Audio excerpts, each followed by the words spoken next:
ఆదివాసీల హక్కుల కోసం 40 ఏళ్లుగా పోరాడుతున్న మావోయిస్టు అగ్రనేతలను కేంద్ర ప్రభుత్వం బూటకప్ ఎన్కౌంటర్ పేరుతో హతమార్చిందని ఆదివాసీ హక్కుల సభ్యురాలు సోను సోరి గాదే ఇన్నయ్య విప్లవ రచయితల సంఘం పాని కవ్వ లక్ష్మారెడ్డి అన్నారు. ఆదివారం సిద్దిపేట జిల్లా కోహెడలో ఛత్తీస్గఢ్ రాష్ట్రంలోని అబ్బుజ్మాడ్లో సెప్టెంబర్ 22న జరిగిన ఎన్కౌంటర్లో మావోయిస్టు కేంద్ర కమిటీ సభ్యుడు కాతా రామచంద్రారెడ్డి, సభ్యులు అలియాస్ రాజు, దాదా, గుసండి, విజయ్, వికల్సు, సత్యనారాయణ రెడ్డిల సంస్మరణ సభలో పాల్గొని మాట్లాడారు. 2025 మార్చి 31 వరకు మావోయిస్టులను ఏరివేస్తామని ప్రకటించిన కగర్ పేరుతో విప్లవ యోధులను హంతం చేసినంత మాత్రాన ఉద్యమం ఆగదని పేర్కొన్నారు. మావోయిస్టులను హంతం చేసి మా భూములు, మా అడవి సంపదను కార్పొరేట్ శక్తులకు దారదత్తం చేసే కుట్ర చేస్తుందని ధ్వజమెత్తారు.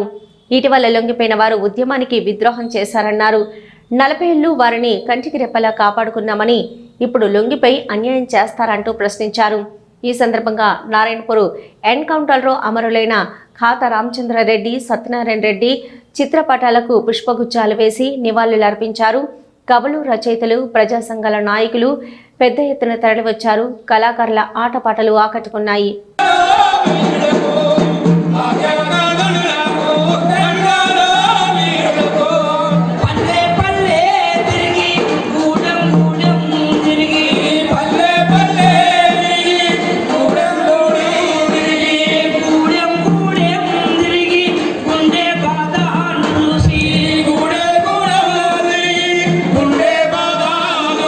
खत्म हो गया, कितनी कुर्बानियाँ देनी पड़ी।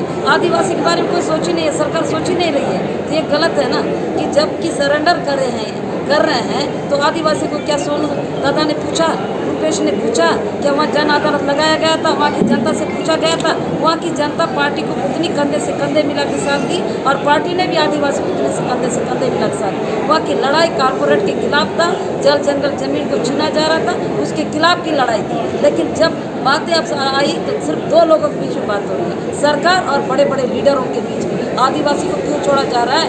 मेन तो आदिवासी का ही लड़ाई था, उनकी जल जंगल जमीन की लड़ाई था, उनको पीछा छोड़ दिया गया। तो ऐसा करने से क्या होगा? अमित शाह को सिर्फ आदिवासी को खत्म करना है और ये बड़ा बातें कर रहे हैं, कुछ ऐसा नहीं होने। आदिवासी को खत्म करने से उनको कारपोरेट को वहाँ की पहाड़ियों को, बस्तर की पहाड़ियों को देना है और बड़े बड़े भूमिका वाले करेंगे। जिंदल जैसे, अडानी जैसे कई ऐसी कंपनी को आएंगे और इसीलिए ये कागज की बात करते, समझने की बात करते। కోసదాదా, రాజుదాదా, సత్యనారాయణ రెడ్డి, రామచంద్రారెడ్డిల యొక్క ఈ సంస్మరణ వేడుకల్లో ఇక్కడికి వచ్చినటువంటి ప్రజలందరూ కూడా ఈ యుద్ధం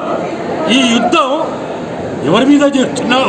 అమిత్ షా మోడీ అని ప్రశ్నిస్తా ఉన్నారు.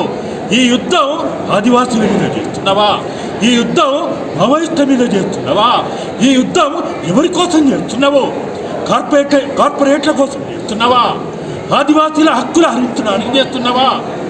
మావోయిస్టుల పేరుతోటి 5వ షెడ్యూల్ భూభాగమైనటువంటి భారతదేశంలో ఉన్నటువంటి 10 రాష్ట్రాల్లో ఉన్నటువంటి ఆ భూభాగాన్ని కార్పొరేట్లకి అప్పగించడానికి నువ్వు అంతిమ యుద్ధం చేస్తా ఉన్నావు. భారత రాజ్యాంగాన్ని పట్టుకొని ఈరోజు ఆదివాసీలు వాళ్ళు అడుగుతూ ఉన్నారు. ఈ భారత రాజ్యాంగం ప్రకారము, భారత రాజ్యాంగంలో ఉన్నటువంటి కాన్స్టిట్యూషన్ అసెంబ్లీ సభ్యుడైనటువంటి జైపాల్ సింగ్ ముండా ఆదివాసీ ముద్దు బిడ్డ ద్వారా వచ్చినటువంటి 5-6 షెడ్యూలని మీరు అమలు చేస్తారా లేదా అని అడుగుతున్నందుకే ఈ అంతిమ యుద్ధాన్ని అమిత్ షా మోడీలు ప్రకటించారు. ఈ అమిత్ షా మోడీలు ఈ అంతిమ యుద్ధాన్ని మావోయిస్టుల కోసం మాత్రమే ప్రకటించలేదు, ఆదివాసీల కోసం మాత్రమే ప్రకటించలేదు. వాళ్ళు భారత రాజ్యాంగాన్ని సమూలంగా నాశనం చేయడం కోసం ఈ అంతిమ యుద్ధాన్ని ప్రారంభించాడు. కాబట్టి ఈ దేశంలో ఉన్నటువంటి 145 కోట్ల ప్రజలు మీకేమాత్రమైనా భారత రాజ్యాంగం మీద గౌరవం ఉంటే ఆదివాసీలను కాపాడుకుందాం. భారత రాజ్యాంగంలో ఉన్నటువంటి 5-6 షెడ్యూల్ని కాపాడుకుందాం. మావోయిస్టులు వాళ్ళ యుద్ధం వాళ్ళు చేస్తారు, ఆదివాసీలు వాళ్ళ యుద్ధం వాళ్ళు చేస్తారు.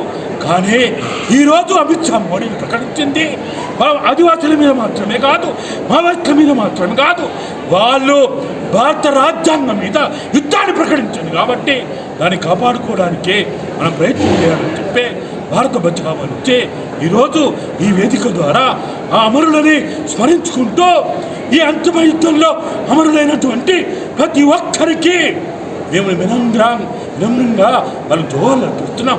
ఈ అంతిమ యుద్ధం ఇప్పటికీ 5 భాగాలు అయిపోయింది. 6వ భాగాన్ని అతి త్వరలో అమిత్ షా మోడీను 6వ భాగాన్ని వాళ్ళు ప్రారంభించబోతున్నారు. 1 వారం 10 రోజుల్లో, 1 నెల రోజుల్లో 6వ భాగాన్ని ప్రారంభించబోతున్నారు. కాబట్టి ప్రజలందరూ ఈ అంతిమ యుద్ధాన్ని ఓడించడానికి సిద్ధం కావాలని చెప్పి భారత్ బచావో తరఫున మేము వేడుకుంటున్నాం. న్యాయపరంగా చెప్పాలంటే మామూలుగా ఎన్కౌంటర్ జరిగిన తర్వాత రీపోస్ట్ మార్టం కోసం రామచంద్రారెడ్డి కుటుంబ సభ్యులు కోర్టుకు వెళ్ళారు. ఆ విషయంలో కోర్టు ప్రవర్తించిన తీరు ఎట్లా ఉంది అంటే న్యాయస్థానాలలో న్యాయం ఉండదు అని చాలా మామూలు జనాంతికమైన మాట రుజువు చేసింది. కాబట్టి రామచంద్రారెడ్డి గారి భౌతిక కాయం 26 రోజుల తర్వాత వాడు స్వగ్రామానికి వచ్చి ఆ మధ్యలో కలిసిపోయింది. కానీ వాస్తవానికి మొత్తంలో ఈ ప్రక్రియలో, న్యాయ ప్రక్రియలో న్యాయ వ్యవస్థ అనేది మధ్యలో కలిసిపోయింది. న్యాయ వ్యవస్థకు చోటు లేదు, న్యాయానికి అవకాశం లేదు, భారత ప్రజాస్వామ్యంలో చట్టబద్ధ పాలన లేదు అనే విషయాలను మరొకసారి నిరూపించారు. అంటే ఈ విషయాన్ని విప్లవకారులుగా రామచంద్రారెడ్డి గారు కానీ, లేకుంటే కడారి సత్యనారాయణ గారు కానీ వాళ్ళ జీవిత పర్యంతం విప్లవంలో భాగమయ్యి, వర్త పోరాటంలో భాగమయ్యే విషయాన్ని నిరూపించారు.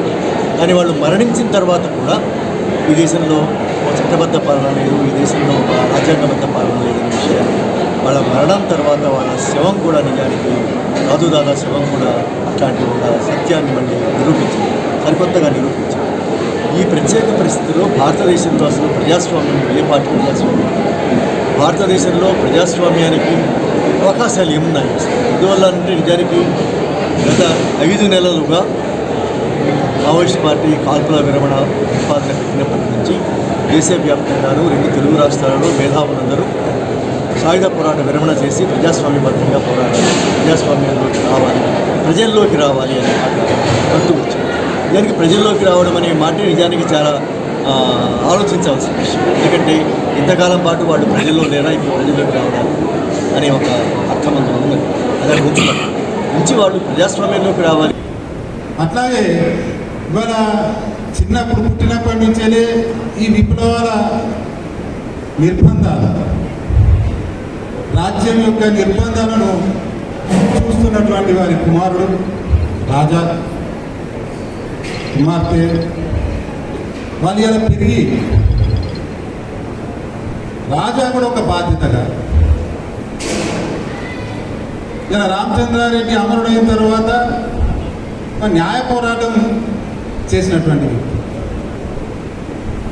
నిజంగా అభినందనీయం. ఒక న్యాయవాద వృత్తిలో ఉన్నటువంటి, అంటే టీచర్గా పనిచేసి రామచంద్రారెడ్డి న్యాయవాద వృత్తి కూడా చేపట్టినటువంటి వ్యక్తి, పేద ప్రజల పక్షాన న్యాయం కోసం పోరాడినటువంటి వ్యక్తి.